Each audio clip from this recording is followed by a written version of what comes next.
শ্রী শ্রী ঠাকুর ও সারদা মা। গঙ্গার বুক চিরে শীতল হাওয়া বয়ে আসছে। দক্ষিণেশ্বরের মন্দিরে তখন সন্ধ্যার আরতি শেষ হয়েছে। কাসর ঘণ্টার রেশ তখনও বাতাসে ভাসছে। নহবতখানার ছোট ঘরটিতে মা সারদা নিভৃতে বসে প্রদীপ জ্বালছিলেন। চারিদিকের নিস্তব্ধতা আর ধূপের গন্ধে এক মায়াবী পরিবেশ তৈরি হয়েছে। এমন সময় শ্রীরামকৃষ্ণদেব ধীর পায়ে সেখানে এলেন। তার চোখে মুখে এক স্বর্গীয় প্রশান্তি। মা সারদা ঠাকুরকে দেখে সসম্ভ্রমে উঠে দাঁড়ালেন এবং ভূমিষ্ঠ হয়ে প্রণাম করলেন। ঠাকুর মৃদু হেসে বারান্দার এক কোণে বসলেন। মা সারদা ঠাকুরের জন্য পান সাজতে সাজতে মনের এক গভীর সংশয় প্রকাশ করলেন। মা সারদা: ঠাকুর, একটা কথা বড় জানতে ইচ্ছা করে।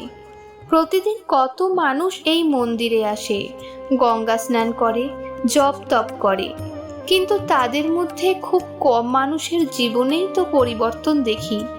কেন এমন হয়? ঈশ্বর কি তবে কেবল মন্দিরেই থাকেন, নাকি মানুষের এই সব আয়োজন বৃথা? শ্রীরামকৃষ্ণ: ওগো, ভগবান কি আর অত সস্তা? তিনি কি শুধু বাইরের খোলস দেখেন? তিনি দেখেন মানুষের অন্তর। লোকে শরীর নিয়ে মন্দিরে আসে ঠিকই, কিন্তু মনটা পড়ে থাকে সংসারের জাতাকলে। যে মন ভগবানে নেই, সেই শরীর মন্দিরে থাকলেও লাভ নেই। তোমাকে এক সত্য কাহিনী শোনাই, যা শুনলে তুমি বুঝতে পারবে কেন মন্দিরে গিয়েও অনেকে শূন্য হাতে ফেরে। বহু বছর আগে এক গ্রামে দুই পরম বন্ধু বাস করত। একজনের নাম ছিল রমেশ আর অন্যজনের নাম সুরেশ। রমেশ ছিল একটু গম্ভীর প্রকৃতির, সমাজে তাকে সবাই খুব ধার্মিক বলে জানত। আর সুরেশ ছিল সহজ সরল, কিছুটা চঞ্চল। একদিন বিকেলবেলা তারা দুজন ঠিক করল, গ্রামের এক প্রান্তে যেখানে আজ মস্ত বড় ভাগবত পাঠ ও কীর্তন হবে, সেখানে যাবে। দুজনেই নতুন কাপড় পরে হরিনাম করতে করতে পথ চলা শুরু করলো। পথের মাঝে ছিল এক জনবসতিপূর্ণ এলাকা, যেখানে বিলাসিতা আর আমোদ প্রমোদ লেগেই থাকত। সুরেশ হঠাৎ থেমে গেল।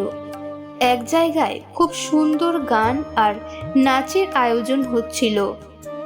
সুরেশের মন চঞ্চল হয়ে উঠল। সে রমেশকে বলল, ভাই রমেশ, সারাদিন তো খাটুনি গেল, আজ এই সুন্দর গান বাজনা ফেলে ওই শুকনো ভাগবত শুনতে মন চাইছে না। তুই যা, আমি এখানেই একটু আনন্দ করি। রমেশ: ছি সুরেশ, তুই পাপে ডুব দিবি। ওসব জায়গায় যাওয়া মানেই নরকের পথ প্রশস্ত করা। চল আমার সাথে, ভাগবত শুনলে পুণ্য হবে। কিন্তু সুরেশ তার মনের চপলতা দমন করতে পারল না। সে রমেশের কথা না শুনে সেই আমোদ প্রমোদের আসরে ঢুকে পড়ল। আর রমেশ মনের মধ্যে একরাশ গর্ব নিয়ে ভাবল, আহা, আমি কত বড় ধর্মপ্রাণ। সুরেশ নরকে গেল আর আমি চললাম মোক্ষ লাভের পথে। রমেশ ভাগবতের আসরে গিয়ে সবার সামনে খুব ভক্তি ভরে বসল। চারদিকে ধূপের ধোঁয়া, খোল করতালের শব্দ। পণ্ডিত মশাই বড় বড় তত্ত্ব কথা বলছেন, কিন্তু রমেশের কানে সেসব কিছুই ঢুকছিল না। তার মনের ভেতরে তখন তোলপাড় চলছে। সে ভাবছে, সুরেশ এখন কত সুখে আছে, কত সুন্দর গান শুনছে, মিষ্টি মিষ্টি খাবার খাচ্ছে, আর আমি এখানে এই গরমে বসে একঘেয়ে কথা শুনছি। সুরেশই বুদ্ধিমান, সে জীবনটা উপভোগ করছে। ইস, আমিও যদি ওর সাথে যেতাম। কেন যে মিছিমিছি লোকলজ্জার ভয়ে এখানে এলাম। রমেশ শরীর দিয়ে ভাগবত শুনছে, কিন্তু তার মন প্রতি মুহূর্তে সেই পাপাচারের আসরে পড়ে আছে। সে মনে মনে সুরেশের সেই আমোদ প্রমোদ কল্পনা করছে আর দীর্ঘশ্বাস ফেলছে। তার অন্তর তখন কলুষিত কামনায় পূর্ণ। এদিকে সুরেশ সেই আমোদ প্রমোদের আসরে গিয়ে তো বসল, কিন্তু বসার পরেই তার বুকের ভেতরটা হু হু করে উঠল। সে চারপাশের নাচ গান দেখে আনন্দ পাওয়ার বদলে এক গভীর যন্ত্রণায় ছটফট করতে লাগলো। সে ভাবতে লাগলো, হায়, আমি কত বড় অপরাধী। আমার বন্ধু রমেশ এখন পরম পিতার নাম শুনছে, সে অমৃত পান করছে, আর আমি এই নর্দমার নরকে পড়ে আছি। ধিক্কার আমার এই জীবনকে। কেন আমি ক্ষণিকের লোভে পড়ে রমেশের হাতটা ছেড়ে দিলাম? ঈশ্বর কি আমাকে কোনোদিন ক্ষমা করবেন? সুরেশের দুচোখ বেয়ে অবিরল অশ্রু ঝরতে লাগলো। সে সেই কোলাহলের মাঝেই এক কোণে বসে মাথা নিচু করে কাঁদতে লাগলো। সে মনে মনে ভাবতে লাগলো, রমেশ এখন ভাগবতে কি শুনছে, কত সুন্দর পরিবেশ সেখানে। সুরেশের শরীর সেই পাপাচারের জায়গায় থাকলেও তার মন ব্যাকুল হয়ে ভগবানকে ডাকছিল আর নিজের ভুলের জন্য অনুশোচনা করছিল। কাকতালীয়ভাবে সেই রাতেই এক ভয়াবহ প্রাকৃতিক বিপর্যয় এলো। প্রচণ্ড বজ্রপাতে সেই গ্রামের অনেক ক্ষয়ক্ষতি হলো, আর সেই একই সময়ে রমেশ এবং সুরেশ দুজন বন্ধুরই মৃত্যু হলো। এবার শুরু হলো আসল রহস্য। যমদূতরা এলো রমেশকে নিতে। যে রমেশ সারা রাত ভাগবত শুনেছিল, যমদূতরা তাকে শিকল দিয়ে বেঁধে নরকের দিকে টেনে নিয়ে যেতে চাইল। রমেশ আর্তনাদ করে উঠল, এ কি অন্যায়!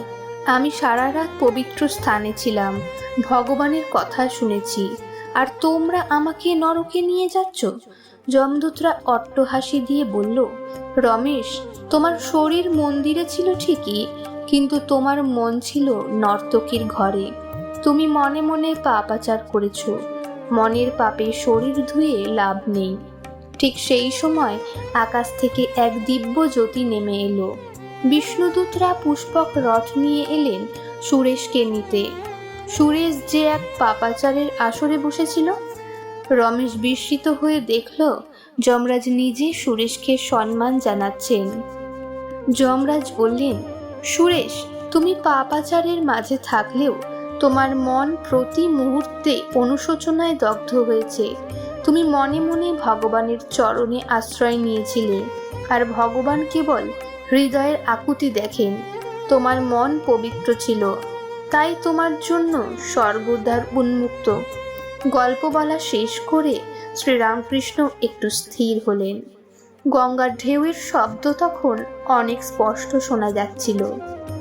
মা শারদা এক দৃষ্টিতে ঠাকুরের দিকে তাকিয়েছিলেন। তার চোখের কোণে জল চিকচিক করছে। শ্রীরামকৃষ্ণ, বুঝলে গো, মানুষ কোথায় বসে আছে, কি পোশাক পরে আছে, ভগবান সেসব দেখেন না। তিনি দেখেন তোমার মনের গতি কোথায়। যে লোকটা নর্দমার পাশে বসেও মনে মনে ভগবানকে ডাকে, ভগবান তার কাছেই ধরা দেয়। আর যে মন্দিরে বসেও জুতোর হিসাব করে বা পরের নিন্দা করে, সে মন্দিরেই পড়ে থাকে, ভগবানকে পায় না। মা শারদা, ঠাকুর, আমি বুঝেছি, আসলে আমাদের এই শরীরটা হলো একটা খাঁচা মাত্র। ভেতরের পাখিটা অর্থাৎ মন যদি ঠিক থাকে, তবেই সব তীর্থ সার্থক। মা শারদা ও শ্রীরামকৃষ্ণের এই কথোপকথন আমাদের জীবনের এক ধ্রুব সত্যকে তুলে ধরে। আমরা অনেক সময় ধর্ম বলতে কেবল আচার সর্বস্ব আনুষ্ঠানিকতাকে বুঝি, কিন্তু প্রকৃত ধর্ম হলো মনের শুদ্ধতা। আপনি আজ কোথায় দাঁড়িয়ে আছেন সেটা বড় কথা নয়, বড় কথা হলো আপনার মন আজ কোন দিকে তাকিয়ে আছে।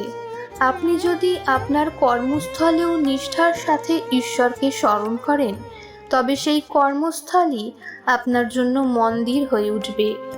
আপনার জীবনে কি এমন কোনো অভিজ্ঞতা হয়েছে যেখানে আপনি অনুভব করেছেন যে মনের বিশ্বাসী সব, বিশ্বাসের দ্বারাই অসাধ্য সাধন সম্ভব? কমেন্টে আপনার মূল্যবান মতামত আমাদের সাথে শেয়ার করুন। জয় শ্রী শ্রী ঠাকুরের জয়। এমন আরও অজানা কাহিনী জানতে চ্যানেলটি সাবস্ক্রাইব করে সঙ্গে থাকুন।